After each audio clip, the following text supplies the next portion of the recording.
समय से संघर्ष कर रही है, लंबे समय से सरकार से ये गुहार लगा रही है कि इनकी समस्याओं का हल किया जाए, इन्हें राज्य कर्मचारी का दर्जा दिया जाए, इनके मानदेय में बढ़ोतरी की जाए। लेकिन सरकार की तरफ से महज इन्हें आश्वासन दिया जा रहा है, ना कि इनकी समस्याओं का हल किया जा रहा है। इनके द्वारा तमाम बार तमाम तरीके कार्यक्रम भी किए गए, जिसमें से आंदोलन का कार्यक्रम, ज्ञापन पत्र सौंपने का कार्यक्रम, लेकिन सरकार ने इनकी सुध ना ली। बस सरकार ने इन सारे मुद्दों को ठंडे बस्ते में डाल दिया। एक तरफ जहां मुख्यमंत्री योगी आदित्यनाथ से ये आशा संघनियों को काफी ज्यादा उम्मीद है, ये उम्मीद लगाए बैठी हुई है कि सरकार इनकी समस्याओं का हल जरूर करेंगी। एक तरफ जहां आशा बहुओं को, आशा वर्कर्स को स्वास्थ्य विभाग की रीढ़ की हड्डी माना जाता है, तो वहीं दूसरी तरफ देखने को मिलता है कि इनके ऊपर बहुत ज्यादा कार्यभार है, लेकिन इनका मानदेय बहुत कम है और वो भी समय से नहीं आता है। दूसरी तरफ लंबे वक्त से ये आशा वर्कर्स सेवाएं दे रहे हैं, लेकिन फिर भी इन्हें अभी तक राज्य कर्मचारी का दर्जा नहीं दिया गया और इसी तरह की इनकी अन्य तमाम मांगे हैं, जिसको लेकर आशा वर्कर्स लंबे समय से योगी आदित्यनाथ से गुहार लगा रही है। एक तरफ जहां मुख्यमंत्री योगी आदित्यनाथ या यूं कहें कि उत्तर प्रदेश में डबल इंजन की सरकार है, इनके द्वारा यह नारा दिया जाता है कि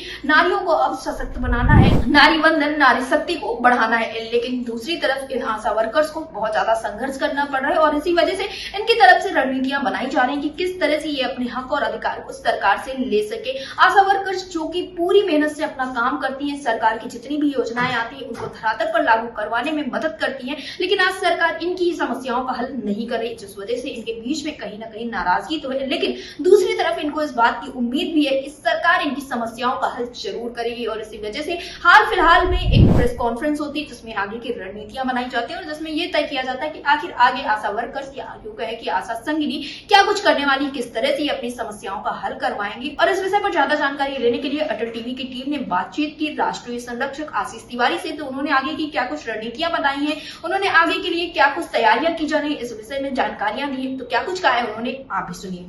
आशीष तिवारी जी, आपका हमारे चैनल अटल टीवी पे बहुत बहुत स्वागत है। धन्यवाद। आशीष तिवारी जी, जैसा कि देखने को मिल रहा है कि उत्तर प्रदेश में इस वक्त पर संविदा कर्मचारी हों, आउटसोर्सिंग कर्मचारी हों या फिर स्कीम कर्मचारी हों, सबकी समस्याएं काफ़ी ज़्यादा बनी हुई हैं, लेकिन अभी तक सरकार की तरफ से कोई उचित कदम नहीं उठाया गया। इसी कड़ी में आती हैं आशा संघनी, आशा वर्कर्स जो लंबे समय से काम करते हुए आ रहे हैं और जिन्हें स्वास्थ्य विभाग की रीढ़ की हड्डी भी माना जाता है, लेकिन सरकार इनकी समस्याओं के हल के लिए कोई उचित कदम उठाती हुई नजर नहीं आ रही है। समय समय पर आप लोगों के द्वारा तमाम तरह से आवाज़ें भी उठाई गई हैं, लेकिन सरकार ने अभी तक कोई कदम नहीं उठाया। तो मैं जानना चाहूँगी अब आगे के लिए आप लोग क्या कुछ सोच रहे हैं, क्योंकि अभी हाल फिलहाल में आप लोगों की एक प्रेस वार्ता भी हुई है।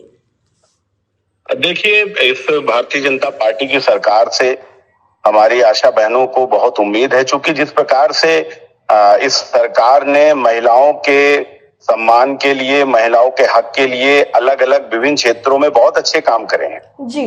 महिलाओं को उनका सम्मान, उचित सम्मान इस सरकार में मिला है जी। महिलाएं आज निर्भय होकर घूम सकती हैं। महिलाओं के लिए बहुत अच्छे अच्छे काम करे हैं इस सरकार ने जी। लेकिन वहीं पर जब हम आशा बहनों की बात करते हैं तो इस सरकार को हम इस ओर भी ध्यान आकर्षित कराना चाहते हैं कि ये आशा बहनें भी महिलाएं ही हैं और इनके ऊपर जो बीत रही है उसकी ओर भी सरकार ध्यान दे, क्योंकि जितना काम इनसे कराया जाता है उसके एवज में इनको पेमेंट ना के बराबर मिलती है जी। और इतनी 3,500-4 हजार रुपए की पेमेंट में कोई अपना घर कैसे चलाए जी। तो ये भी एक बड़ा प्रश्न है जी। सरकार से हमारी यही मांग है कि आशाओं के प्रति भी उनका जो रुख है वो थोड़ा सा लचीला हो। आशा बहनों को एक तो निश्चित मानदेय दिया जाए जी, क्योंकि आज कोई लेबर भी है उसका भी जो निश्चित मानदेय है उससे भी कम पैसा आशा को मिलता है पर डे, जितना एक लेबर को मिलता है प्रतिदिन उससे भी कम मिलता है जी।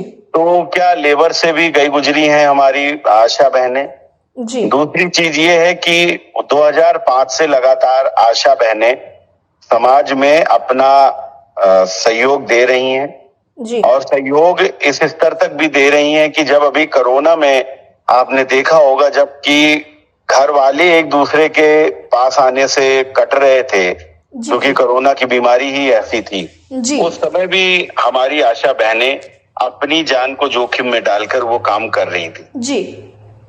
लेकिन उसके बावजूद भी उसका प्रतिफल उनको उस तरह से नहीं मिल रहा है जी।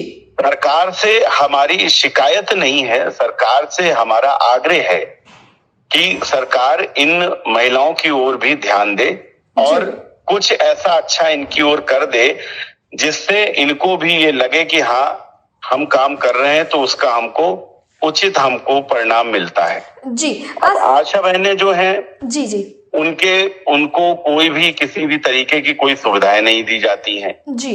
तो सुविधाएं भी आशा बहनें चाहती हैं कि हमको कम से कम सुविधाएं भी मिलने लगे जी। उनके मतलब जो उनका जीवन यापन हो रहा है जी वो जीवन यापन बड़ा ही निम्न स्तर का जा रहा है। जी। तो हम लोग यही मांग कर रहे हैं कि माननीय मुख्यमंत्री जी हमको कुछ बहनों के प्रति ऐसा कर दें जिससे उनको लगे कि हाँ इस सरकार में उनके लिए भी कुछ अच्छा किया गया है। जी आशीष तिवारी जी, एक चीज और देखने को मिली है कि आशा जो वर्कर्स हैं, आशा संगिनी, ये एक चीज की सरकार से मांग करती हुई हैं जिसमें इनका ये कहना होता है कि हमें राज्य कर्मचारी का दर्जा दे दिया जाए।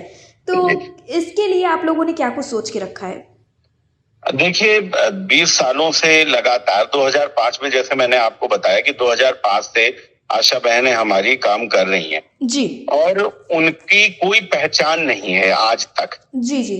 ठीक है, उनको हर तरीके के काम में यूज कर लिया जाता, मतलब उनके लिए जितने काम हैं कि जितने काम के लिए आशा रखी गई हैं उससे अलग भी कई ऐसे काम हैं जो उनके कामों की श्रेणी में KRA में जो उनके नहीं है लेकिन उसके बावजूद भी उनसे कराए जाते हैं और वो करती भी हैं खुशी खुशी। जी मेरा यही मानना है कि कम से कम उनको राज कर्मचारी का एक दर्जा दिया जाना चाहिए जिससे उनको एक सम्मान की अनुभूति हो, उनको भी समाज में सम्मान की दृष्टि से देखा जाए।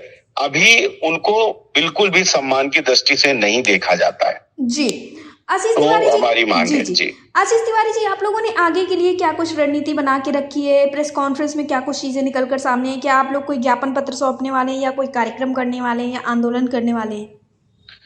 देखिए मैंने जैसा आपको बताया कि हमको भारतीय जनता पार्टी की सरकार से बहुत उम्मीद है और खास तौर पर माननीय पूजनीय हमारे मुख्यमंत्री योगी आदित्यनाथ जी से बहुत उम्मीद है क्योंकि वो निश्चित तौर पर न्याय के साथ रहते हैं जी। तो हमको आशा बहनों के लिए भी हम न्याय की प्रार्थना करते हैं, गुहार करते हैं, करबद्ध निवेदन करते हैं, दया दृष्टि मांगते हैं उनसे, हम उनसे मर्सी चाहते हैं, हम उनसे दया की भीख मांगते हैं कि हमारी आशा बहनों के लिए कुछ ऐसा अच्छा कर दें जिससे उनको भी एक सम्मानित जीवन जीने का मौका मिले।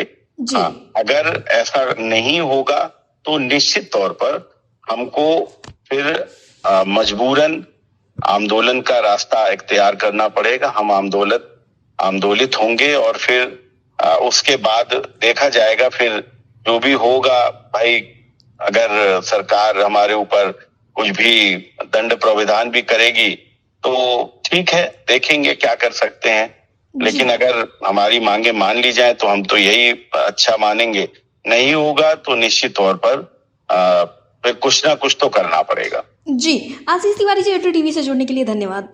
Thank you madam.